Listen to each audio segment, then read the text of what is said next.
Summer has been very eventful for Auburn football recruiting, and it seems like Bruce Pearl wants to get in on the action now that we have reached the month of August. They have their first recruit for the 2023 class, so let's talk about who that recruit is and what it means for Auburn basketball.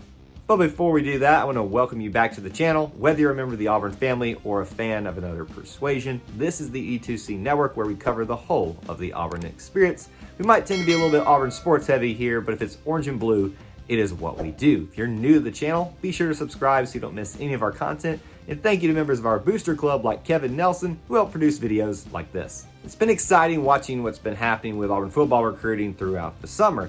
And while Auburn basketball recruiting made a lot of its noise in the spring with a lot of the transfers they brought in Yohan Traore, Janai Broome, they haven't really gotten started with the future of the actual traditional recruiting class just quite yet until the beginning of August. We now have our first recruit for that class, and his name is Aden Holloway. He is a very much welcome sight for a lot of Auburn recruiting fans as the first member of this class. Aden is a four-star combo guard with a lot of people considering to be point guard. We'll talk about that more in just a little bit, from Napa, California. Now, it's a little bit interesting because he's originally from Matthews, North Carolina, and also played in Indiana last season. Now he's going to Napa, California.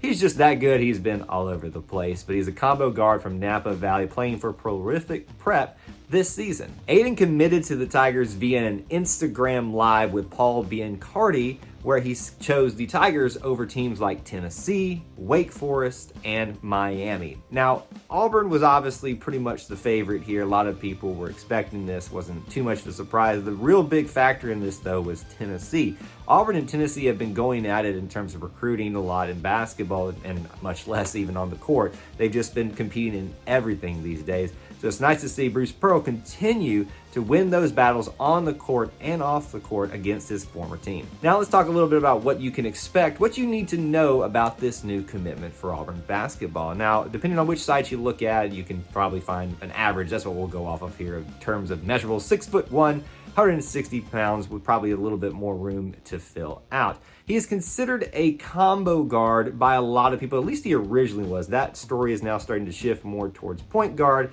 because I think that's where everybody is expecting him to end up in terms of where he participates, where he gets the most time here at Auburn. But he's a very versatile guard who can score a lot, and Bruce Pearl, if you remember, loves to go after these point guards that are very good at shooting and very good at scoring. Even if they might find themselves in a little bit of a slump when they get here at Auburn, they still have a history of doing that. A lot of people are drawing a comparison to Sharif Cooper between him and Aden Holloway, which I find very interesting, because when we talk about some of his stats in just a second, there's a Auburn guard currently here that I find a few more similarities to. Speaking of those stats, let's talk about some of those right now, and we'll talk about starting in 2019 and 2020, where he played in North Carolina. 26 games for him, he had 18 points, 30.1 assists, and 3 rebounds. Now, across all his games in 2020, 21.9 points per game, 5.3 rebounds, 2.7 assists, and 2.3 steals. Now, here's where things get really interesting in 2021. He was the National Interscholastic Basketball Conference's 6th Man of the Year, averaging 15.6 points per game and 59.1% shooting percentage for him. That's a really good shooting percentage for him overall, and you can see why Bruce Pearl probably like him as a traditional point guard, but a combo guard who can just do more than that. What I find interesting is that 6th Man of the Year award. Who does that remind you of? Wendell Green, who's currently here. You can make the argument that he truly is the true point guard, although Zep Jasper comes in and is really running that role to start off the games, at least last year. This year, we'll have to wait and see how everything plays out. But Wendell Green was just as valuable to this team in terms of, if you had a 6th position for starting, you'd throw him out there, because that's how quickly he came in the game. That's how much he produced. So I think the Sharif Cooper comparison is very apt, but I also think that the one for Wendell Green between him and Aden Holloway is very good too. So what does this mean for Auburn basketball? Well, I like to talk about it in terms of currently what it means, the future, and then some other storylines about what it could mean for Auburn basketball. Currently, there's not really too much to expound upon other than this is the first person in this class, which has implications for things coming in the future, potentially we'll talk about in just a second, but the first overall guard as well if he's the first overall recruit. Nice to get this thing started though, because we've had such great success in the transfer portal. Would like to see this start to build a little bit of momentum, maybe just for a few more coming in the 2023 class. What it could mean for the future, though, is quite intriguing. This is where we start looking at where do they fall in with what we currently know about the roster. Now, everything can change. People can have great seasons, bad seasons. Auburn could have a bad season, could have an outstanding season. All of that factors in this, and we even got the transfer portal. It all gets pretty crazy. Here's what we know currently, that the guard room right now is pretty full. Now, I'm not going to say like completely full, but pretty full. Most of the players that are potentially going to be leaving are at the small forward position and upward, meaning power forward and center, either transferring, graduating, leaving early. Those are the ones where you're going to find a lot of those type of situations happening. The only person that currently would be scheduled to leave from this team would be Zep Jasper. Outside of one of the guards, maybe a Katie Johnson, Wendell Green, maybe even a Chance Westry, Trey Donaldson even having an outstanding season and then getting into the draft and moving on to something else. So right now, there's not a lot of room there. So I would say as Auburn fans, it would be wise to expect maybe a redshirt year or just playing and seeing what time we can get him in there.